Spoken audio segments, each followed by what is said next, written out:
Welcome back. In 2020, a then 15-year-old Piper Lewis killed her alleged rapist. A victim of human trafficking and multiple attacks, Lewis pleaded guilty to the killing of Zachary Brooks. Now she's ordered to pay $150,000 in restitution in accordance with Iowa law.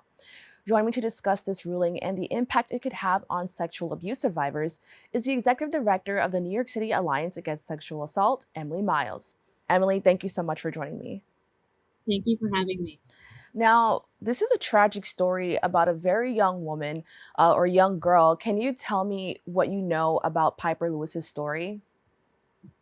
Absolutely. So, Piper Lewis, as you said, is the Black Iowa 15-year-old who ran away from an abusive home and, after being found sleeping in a hallway of an apartment building, was taken in by a 28-year-old man who subsequently repeatedly trafficked her.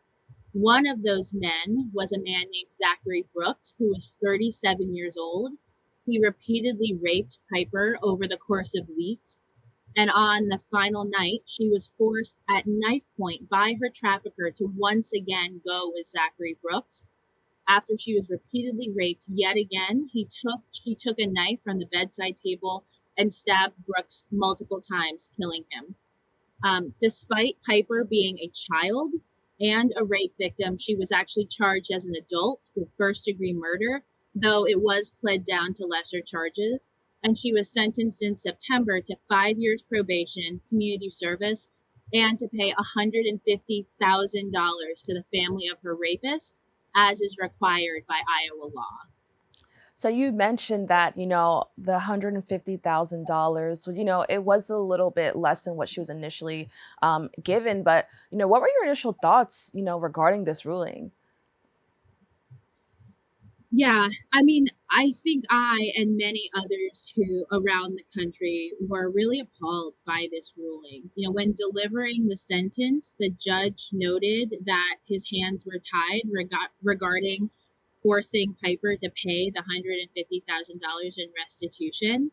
Um, but luckily, people across the country have come together with a GoFundMe that should hopefully help pay this off for her. There are still some questions about that, but the hope is that it will help her, as they've currently raised enough to cover the 150,000 and to assist Piper a bit in her recovery. Um, but I think many people find this incredibly, incredibly concerning, especially because Piper Lewis is a child, and it's especially troubling to apply restitution requirement to a minor, especially one who had survived such a horrific crime herself. Now, Judge David Porter also ruled that Lewis would receive 5 years probation and serve 200 hours of community service, plus more than $4,000 in civil penalties. According to CNN, the deferred judgment means that this may be expunged from Lewis's record. Will the possibility of having all this removed from her record help her at all in the future? Yes, of course, it's really critical that this judgment is ultimately expunged from her record, but we can't lose sight of the reality that she should never have been charged or put in this position in the first place. In order to actually get the expungement, she must uphold very strict terms of her probation over the course of 5 years. And it's important to underscore the reality of what supervised probation is. It's incredibly restrictive, and her ability to conform perfectly to the rules in front of her, if she's ever found in violation of those, she could then be imprisoned in accordance to the 20-year sentencing guidelines. Remember, this is a child who has survived a tremendous amount of trauma. Trauma presents itself in a number of ways, especially for youth. So there are many that are concerned that Piper might not be able to adhere to every element of this strict supervision, and then are concerned about what will happen to her as a result. I think it also must be said that the impact of Piper being a young Black child cannot be understated. There are many, and me included, who believe that if Piper were a young white 15-year-old, these charges would never have been brought in the first place.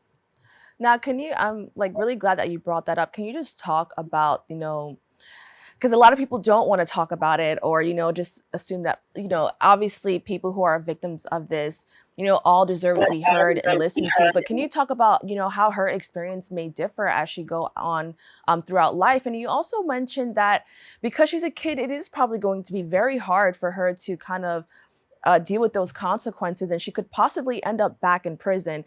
All of that stuff combined, can you just talk about what that means for her and the impact it'll have? Absolutely.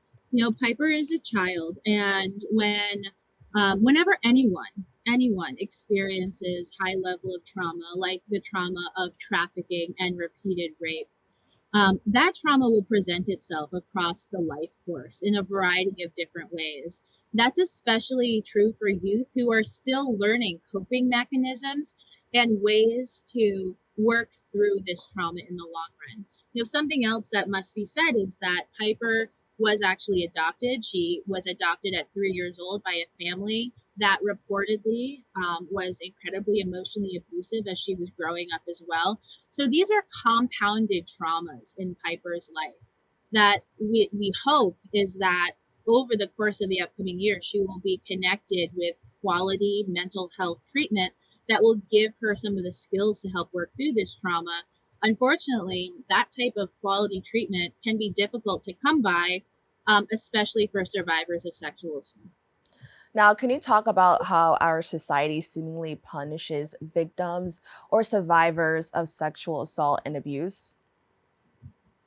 Yes, regarding this case in particular, it's important to point out that if Piper had been living in many other states, she would rightfully have been seen as a victim under the law, and this legal case against her may have played out very differently. Iowa is one of a minority of states that doesn't have something called a safe harbor law. So, in safe harbor states, minors who are involved in sex trafficking are seen as victims, and they are connected to social services and advocates instead of being charged with crimes. Now, it's also good to know that New York is actually one of the first states in the country to enact this type of law. So we are a safe harbor state. So while the safe harbor laws would not have kept Piper from being charged with homicide, some question whether it would have caused her to be treated at the outset as a victim of sexual exploitation, and if her actions then would have been viewed through a different lens, and therefore her case may have proceeded differently. Zachary Brooks raped Piper Lewis, a child, repeatedly. Law enforcement and the prosecution don't deny this. Everyone accepts that to be true. And yet she was still charged with first-degree murder and is being forced to pay restitution to his family. I think it's also important to note here that Piper's trafficker has yet to be charged with any crime. Wow, that's really disappointing to hear. Now, I want to know, like, is this the first time that you've seen a case like this with a similar outcome? I know prior I've seen like a story online about a girl named Centoya Brown, I believe, where she was also punished for retaliating against, her abuser. Can you just talk a little bit more about like why we're seeing this pattern, or is it something that you've seen often? Yeah. No, unfortunately, this is not the only case where this happens. We see cases across the country where teenagers who are survivors of trafficking and rape are prosecuted and have spent time in prison, sometimes for up to half their lives, for the murder of their rapists and traffickers. Again, it is far more likely in these cases that the teens that are then prosecuted in this way tend to come from communities of color. You mentioned Centoya Brown. She spent 15 years in prison for killing a man who paid for sex while she was 16 years old.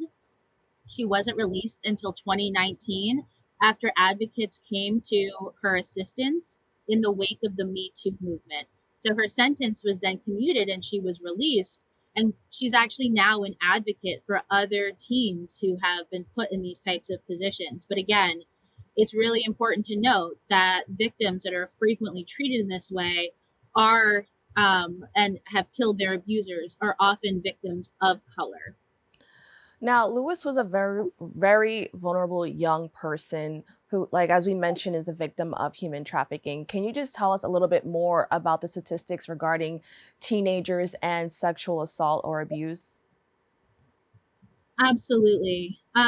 So, according to the Centers for Disease Control and Prevention, so the CDC, 1 in 4 women have experienced rape in their lifetime, with more than 80% reporting their first victimization occurring before the age of 25, 49% before the age of 18.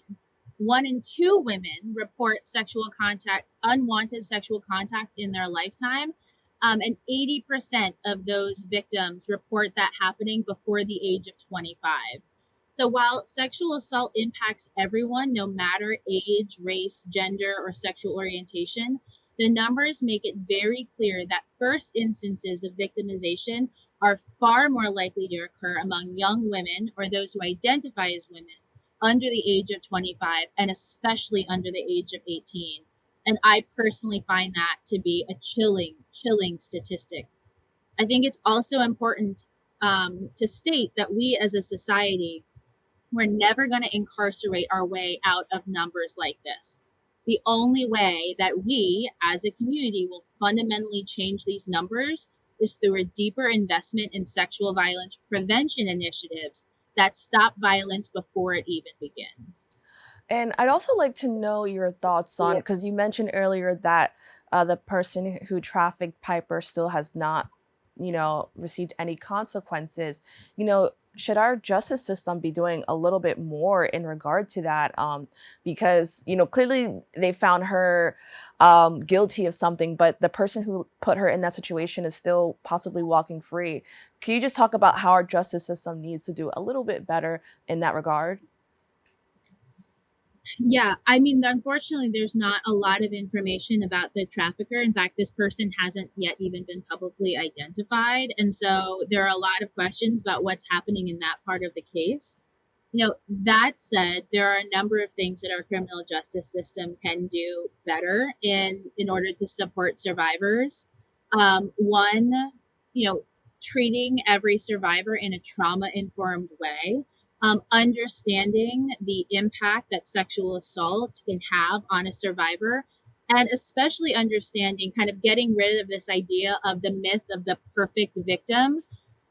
Frequently our criminal justice system will not prosecute or take seriously survivors who come from certain communities of color, immigrant communities, LGBTQ plus communities, homeless communities, sex workers. All of these individuals can be survivors of sexual assault and frequently are not taken seriously by the system, and therefore never receive the services that are required for them to heal. All right, Emily, thank you so much for joining me and talking about this. Absolutely. That's all for our show today. Thank you for tuning in. I'm Kibin Alleyne, wishing you and yours safety and wellness now and always. See you next time.